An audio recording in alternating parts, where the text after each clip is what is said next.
Hello guys, welcome to the channel H2O, the A to Z of chemistry. Today we will be beginning with lecture 3 from the course S block elements, but I hope you watched the previous ones before viewing this one. This is going to be very important that you watch each and every lecture because we are trying to give you a very good content, a thorough understanding of small little topics also. When you have understood each and everything, well, you will not have to mug up inorganic chemistry, which you feel that is the only thing that you can do for inorganic. When you've understood the concepts, you are going to remember them well, and therefore you are going to do very well in your examination. So please do watch each and every lecture. The last lecture we talked about the atomic properties of the alkali metals. Today we are going to put those into an understanding of the physical properties of the alkali metals, and then the next lecture is going to be on the chemical properties. So we will again have a thorough understanding of each and every concept so that you can do very well, really very well in your examination, and you do not have to mug up anything. You have a proper understanding. At the end, there are going to be some lecture review questions so that you can also check how much you have gained from the lecture. So I am Dr. Ritu Johar from the channel H2O, the A to Z of chemistry, and I hope you are going to enjoy your learning with me. So let us begin the learning. So let us first of all look at a table which we have taken up from the NCERT textbook, that is the atomic and physical properties of the alkali metals. I showed you this table in the last lecture as well, and out of these, well, we have already talked about the electronic configuration, the ionization enthalpy, the hydration enthalpy, the metallic radius and the ionic radius. Even we talked about the density of the alkali metals in the last lecture. So today when we will be discussing the physical properties of the alkali metals, we will be talking more about the density. We will be also talking about the melting points and the boiling points, and there is going to be much more than that also in this lecture. We are going to very importantly talk about the flame test, which is going to be very, very important for your understanding. In fact, everything is very important, and we will be discussing each and every concept in detail. What will be left behind is going to be that reducing potential values that we will be talking about in the next lecture when we will be seeing the chemical properties. So we have the alkali metals to be lithium, sodium, potassium, rubidium, cesium and francium, and today we are discussing their physical properties, and we are first of all going to talk about the nature of these elements. So alkali metals means they are metals. What type of metals they are? They are silvery white soft metals. Now why this soft has been written with red, you should be able to appreciate that. Well, soft metals means that they are so soft that they can be easily cut with a knife. Now you must have studied in your junior classes the difference between metals and non-metals, and there you must have studied that metals they are hard, whereas non-metals they are soft in nature. And here we are saying that they are metals but they are soft in nature. So why is this a contradiction to the characteristic of metals that we see in the alkali metals? Why they are not hard but they are soft? Let us understand this. The first point is that they have large atomic size. The second point is they have a BCC crystal structure, whereas in lithium there is SCP crystal structure, and we find because of this crystal lattice difference also that lithium is going to be harder than the rest of these. Sodium we can cut with a knife. Lithium we will not be able to cut with a knife, it is harder. Potassium is just having a cheese-like consistency, it is as simple to cut that, okay. And rubidium, cesium, they are still softer, and francium, this becomes a green color liquid. So the softness is going to increase as we go down the group. And this also now gets correlated with a large atomic size. The atomic size is also increasing down the group, and the softness is also increasing down the group, okay. Now the next point we have is that they have a loose packing. 68% packing efficiency is seen in case of the alkali metals. Now these 2 points they will be making a better understanding when you have studied the course solid state in class 12. So but I have just written it down over here so that when you are revising your concepts for your NEET and JEE examinations, well, then this is going to make sense after you have done your class 12 study also. Okay, so I will not be talking more about it, but I will be able to explain you why these are soft metals, still with the point that they have large atomic size and they have weak metallic bonds due to the presence of only a single valence electron. Now, what do we mean by this? For this, you should have an understanding how are metal lattices arranged. Okay, so what happens in metals is that the electrons, they leave the outer shell of the metal atoms, forming positive metal ions and a sea of delocalized electrons. So we see in the metals positive ions and we see negative electrons. Okay, and there is an attractive force between them that is going to be responsible for the metallic bonds, and these metallic bonds, they keep the metal atoms close together in a metal lattice structure. Okay, now in case of the alkali metals, we have only one valence electron. So one valence electron, one cation. Obviously, in comparison, if you look at the alkaline earth metals, there will be 2 electrons per cation. Well, the attractive forces, they are going to increase, and we find that they are harder metals. Here we have just one valence electron per atom, so these are softer metals. Okay, and the large atomic size, well, as the size is going to increase, the distance between the nucleus and the electron, that will increase, and therefore the attractive force between them will be increasing. Therefore again we will be having weak metallic bonds. So as the metallic bonds, they are going to be, the metals, they are going to be softer. Okay, so I hope this is clear that they are silvery white soft metals because they have large atomic size and they have weak metallic bonds because of the presence of single valence electron. Okay, and as the atomic size is going to increase down the group, the softness is going to increase. One very important thing here you can remember in relation to the metals in general also is, and specifically you will be able to appreciate it for the alkali metals, that when you are going to freshly cut the alkali metal, they are going to shine. All right, so if you take a sodium metal piece and you just cut it with the knife, you will see that the cut surface is going to shine. Why is that shine? This is very frequently asked in the examination also. This is because of the oscillation of the free electrons. These delocalized electrons, they are free. Okay, so when you're going to just cut them, they're going to be breaking up some of the metallic bonds. The free electrons, well, they are going to oscillate and they cause the metals to shine, and after some time, well, what will happen is that they get tarnished, they get gray in color. Why? Because on exposure to air, well, they are going to react with the oxygen of the air to form the oxide layer, and therefore what will happen is that shyness will be gone. Okay, so this is very frequently asked, and well, they on exposure to air, they get tarnished. So what we do is we keep them under kerosene eye. This prevents the reactivity of the metal with the oxygen of the air. This again we will be talking more about in the chemical properties. Okay,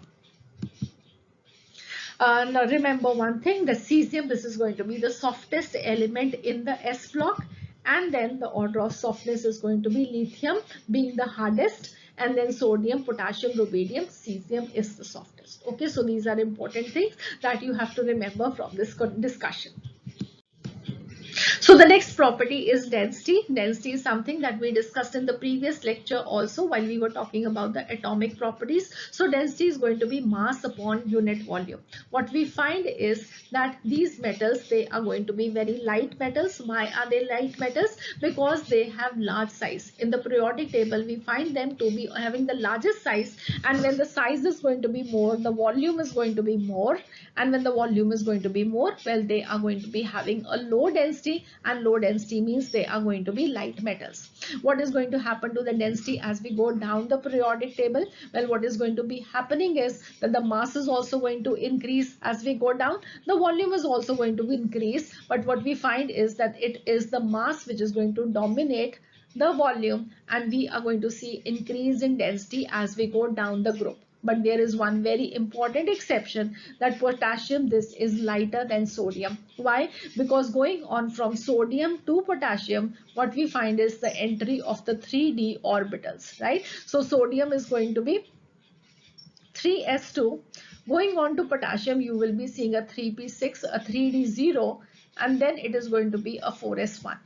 All right, so d orbitals having come up, well, this is going to cause an unusual increase in the size of potassium in comparison to sodium, and hence what we find is that potassium, this has a lower density than that of sodium. Okay, the rest, it is going to be density increasing down the group.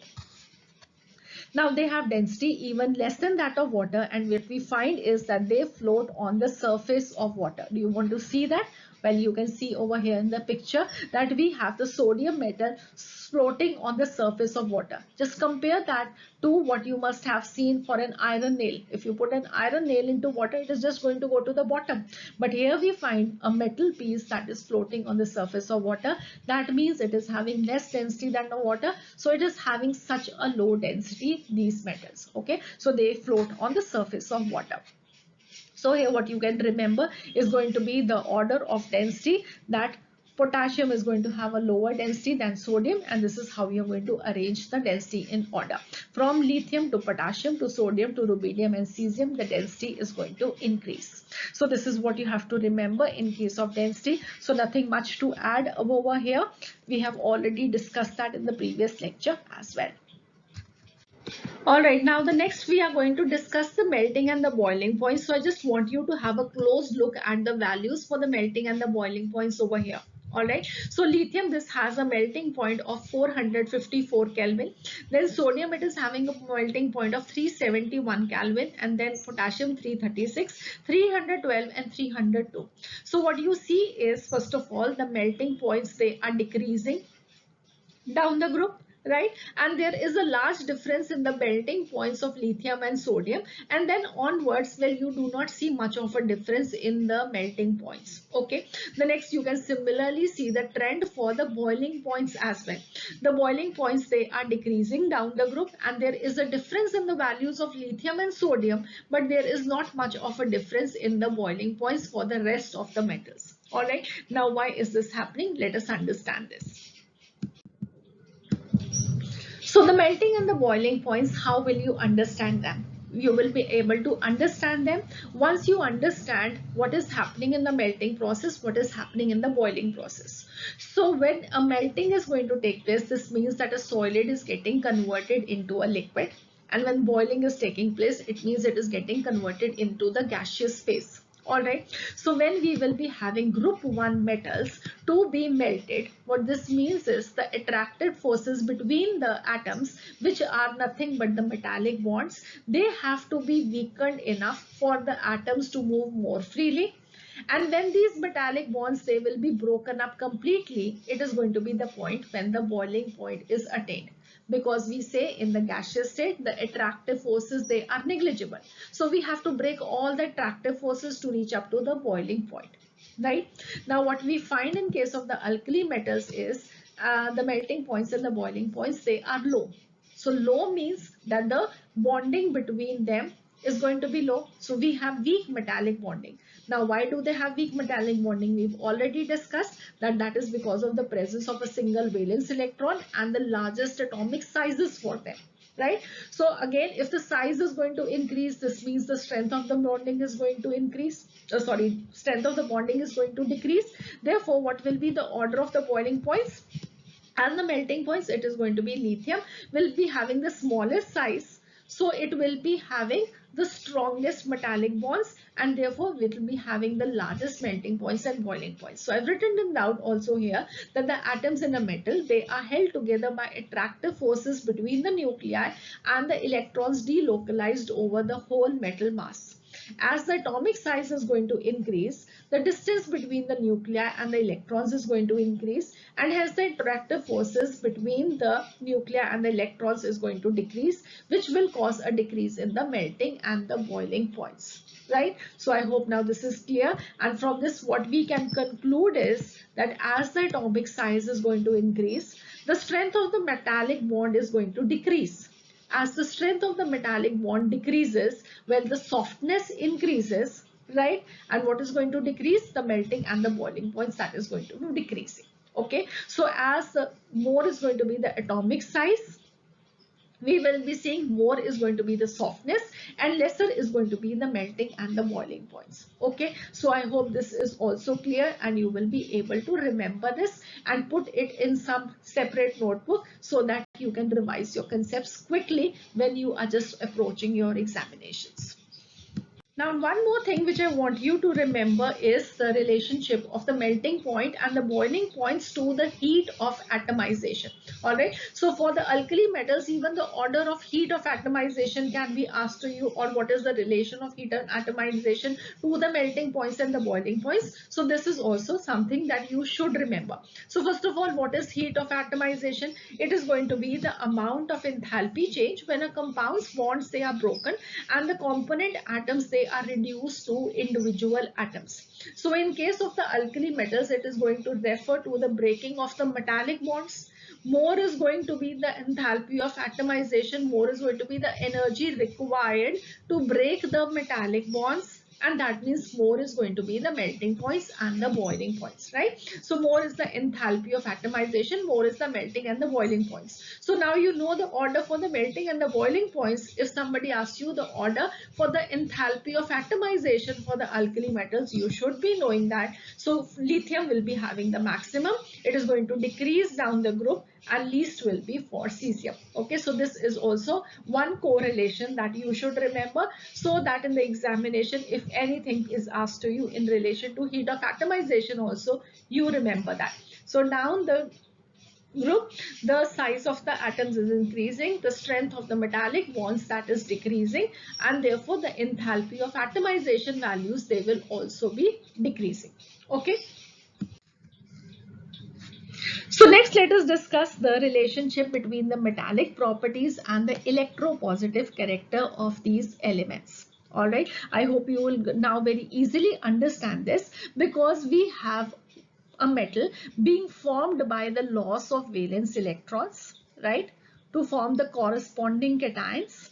So we have these cations, and the lost valence electrons, they are just surrounding these metal cations, okay, as a sea of delocalized electrons, right? So this means that metal is nothing but cations plus electrons. So cations formation means the electropositive character, and more is going to be the electropositive character. This means more are going to be the metallic properties, because more electrons have been lost easily. All right, so metallic properties, they are going to be directly proportional to the electropositive character. More easily the electrons can be lost, more is going to be the electropositive character, and more are going to be the metallic properties of an element. So the alkali metals, now you know that they have just one valence electron, and one valence electron, if they are going to lose, well, that is going to give them a noble gas configuration, so they want to lose it. They have large size, again the losing of the electron becomes easy, so that is why they have low ionization enthalpy values. Low ionization enthalpy value means easy formation of the cation. Easy formation of the cation is going to be more of electropositive character, and more electropositive character means more metallic properties. All right, I hope this is clear. So what do we see? The alkali metals, they show these metallic properties, like they are malleable, they can be formed into thin sheets, they are ductile, they can be drawn into thin wires, then they show metallic luster when freshly cut. That I've already told you, that it is because of the oscillations of these delocalized electrons that are going to show the metallic luster when they are going to be freshly cut. Then they will be good conductors of electricity. Again, the carriers of electricity, they are electrons, so they have a bed of electrons. All right, so they will be very good conductors of electricity.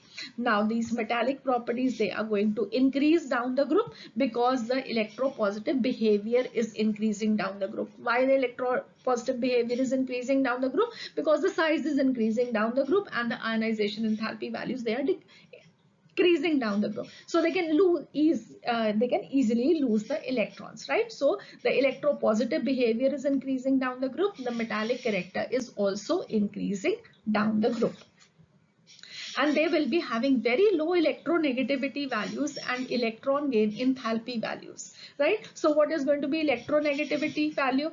That means they are going to have a tendency to pull the shared pair of electrons towards themselves, but they do not have a tendency to pull the electron pair towards themselves. They have a tendency to lose electrons, so therefore they have very low electronegativity values. Similarly, because of their tendency to lose electrons and not gain electrons, they will be having low electron gain enthalpy values also, right? So in general, they are going to have a strong electropositive character, and they are going to be forming ionic compounds rather than covalent compounds. In fact, just what you have to remember is that lithium is going to have some covalent character because of its small size. So small size means Li positive will be having a good polarizing power, and good polarizing power means more covalent character. If you do not remember what I am talking about, well, you will have to revise your lectures on the Fajan's rule, which tells us that smaller is going to be the size of the cation.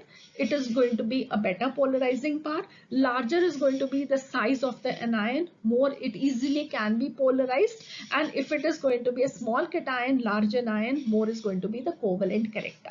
All right, so this is what we've already discussed in Fajan's rule. It is available in my lectures on chemical bonding, so you can again watch that in case you do not have a complete understanding.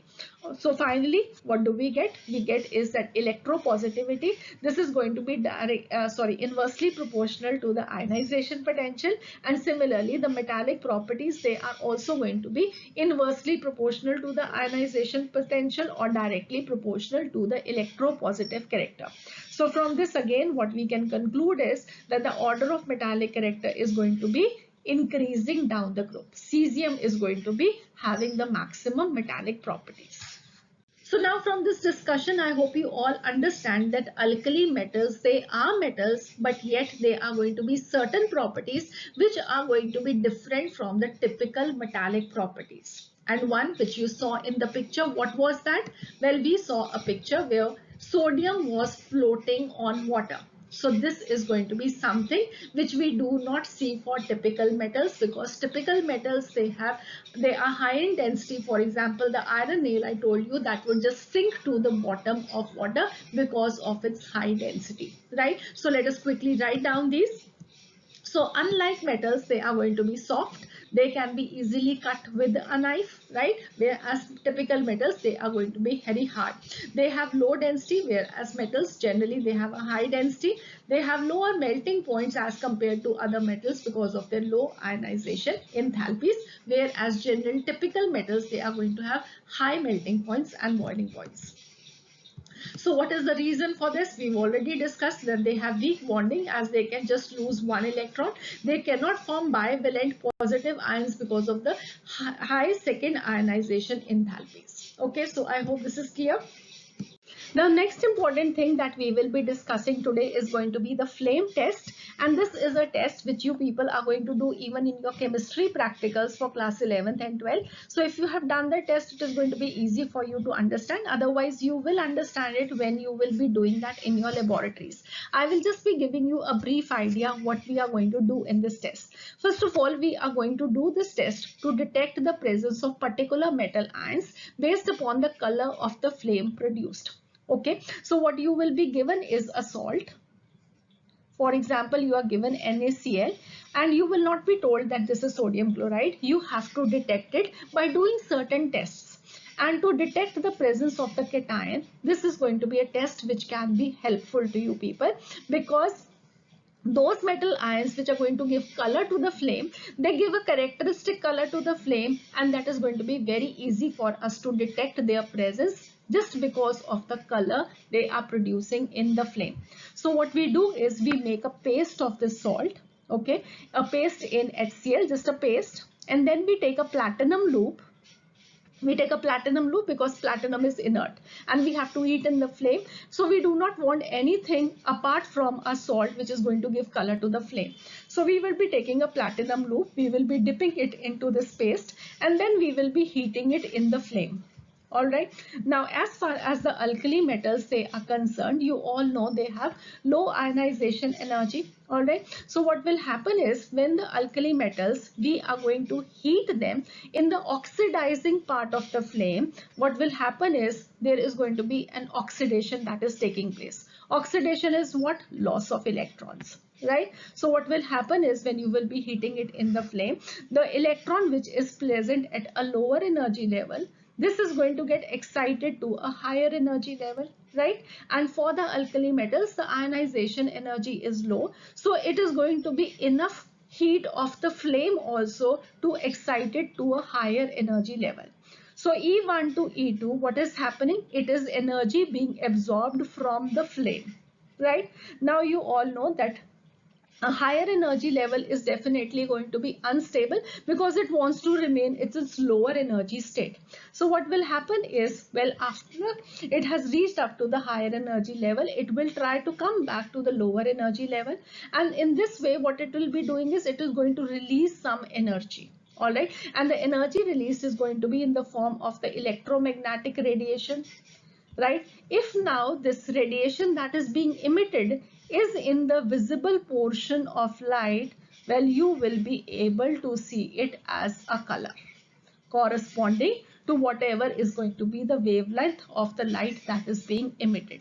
So this is essentially the principle of the flame test. All right, so everything is written over here. Let me just quickly read that out for you. So we have the alkali metals and their salts imparting characteristic color to an oxidizing flame because the heat from the flame excites the outermost orbital electron to a higher energy level. When the excited electron comes back to the ground state, there is emission of radiation in the visible region of the spectrum. So now let me show you what are going to be the colors produced by the different alkali metals.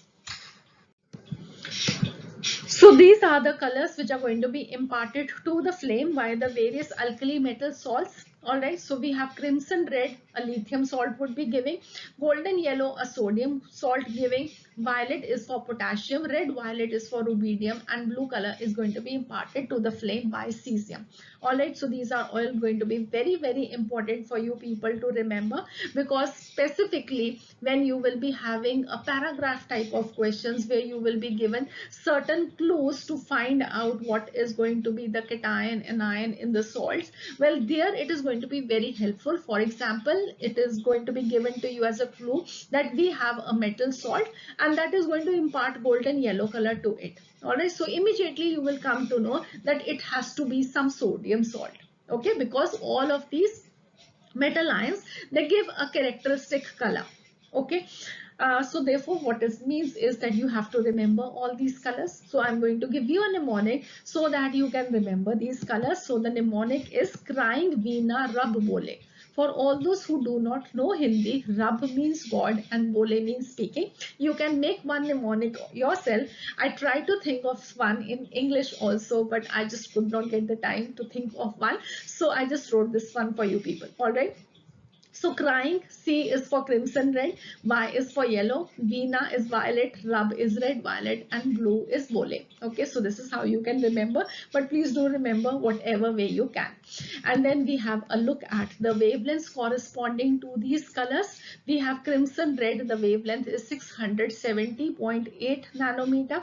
Then yellow is 589.2 nanometer, violet is 766.5 nanometer, red violet 780.0 nanometer, and blue is 455.5 nanometer. Well, if you look at WebGear, what you find is, just let me write it down. So WebGear. Red has the largest wavelength, the longest wavelength, and violet, this has the smallest wavelength, right?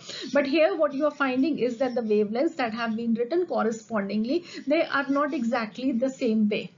That is because it is not that the transitions which have taken place in case of the particular metals, they are up to the same transition levels and coming back to the same transition levels. So you are seeing a variation of the wavelengths, but you just remember that these are the wavelengths that are being correspondingly produced by the various metal salts. Okay.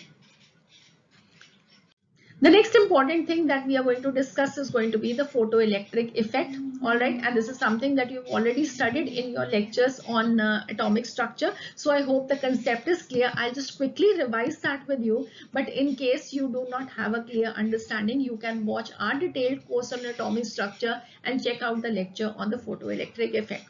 Now the alkali metals, they are going to show photoelectric effect because of the low ionization enthalpies. What is happening in the process is that we have a metal surface. When it is irradiated with light, there is going to be the emission of electrons, and this phenomenon is called as photoelectric effect. What is happening? Well, when light is going to fall on it, if the energy of this light is going to be more than the threshold energy is, then it is going to cause the excitation of the electrons. The electron is going to jump out of the surface and it is going to move out with some kinetic energy. And you have studied that half mv square is equal to h nu minus h nu naught. So that is what you have already studied. Now what is happening over here is that this electron is being ejected out. All right, when is going to be an electron ejected out from the metal surface? Well, when it is going to get energy equal to or more than its ionization enthalpy, right?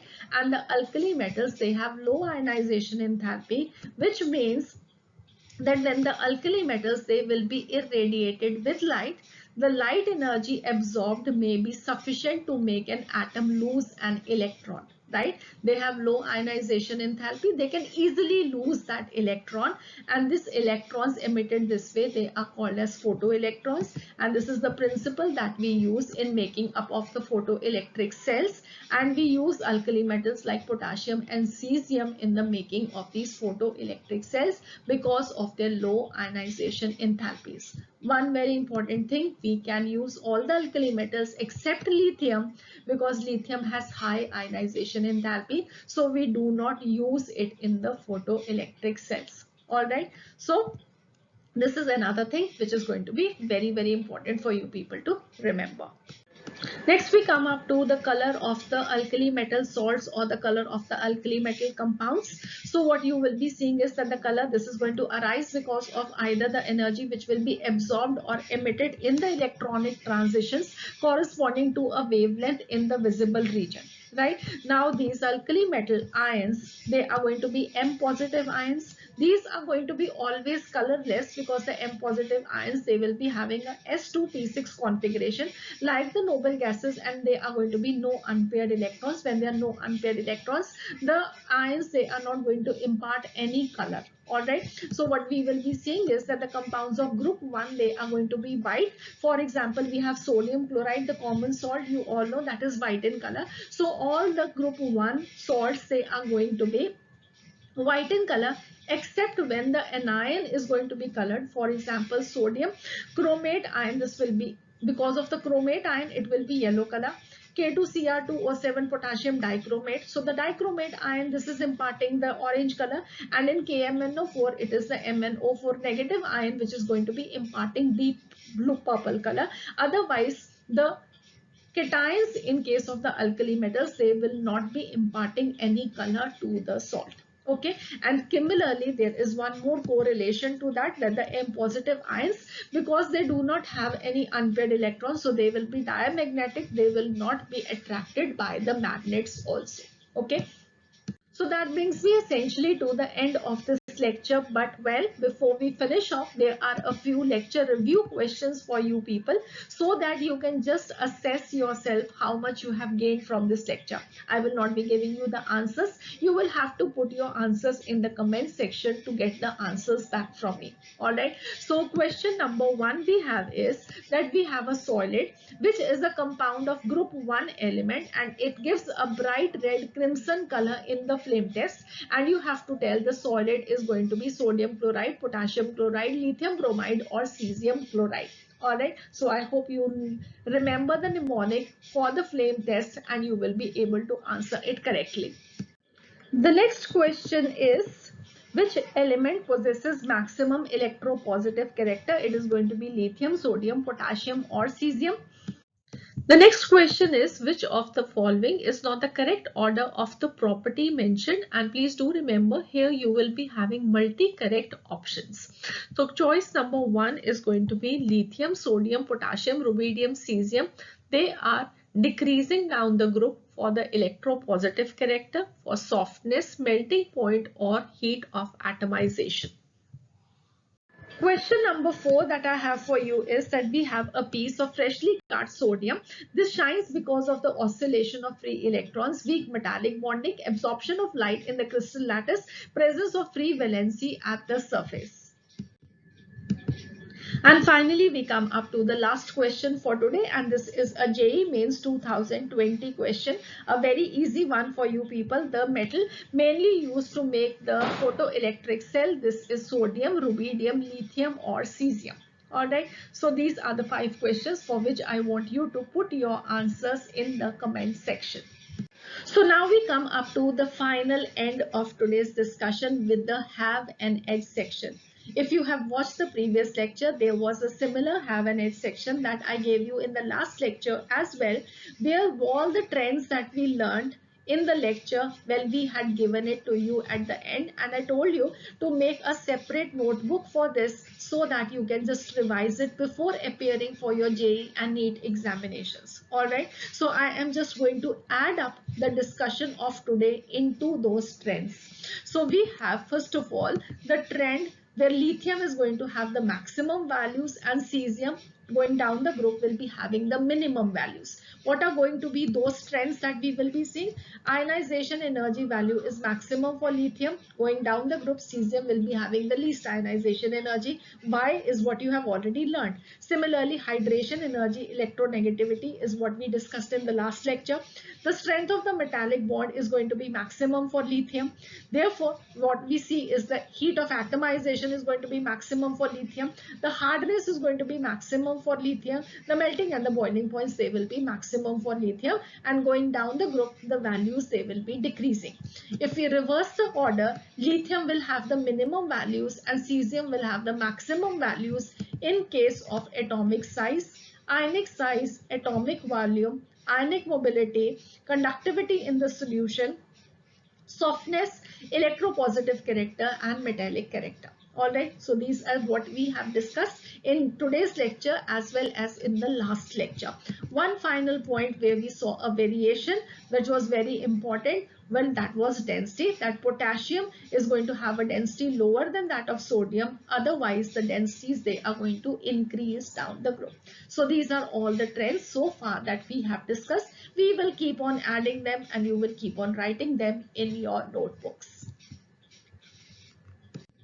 So that would be all for this lecture. I hope you've enjoyed your learning with me and you will be with me with the next lecture. So for that, simply do subscribe to the channel so that you get the notification the moment we upload the next one for you. So see you again. Have a nice day. God bless you.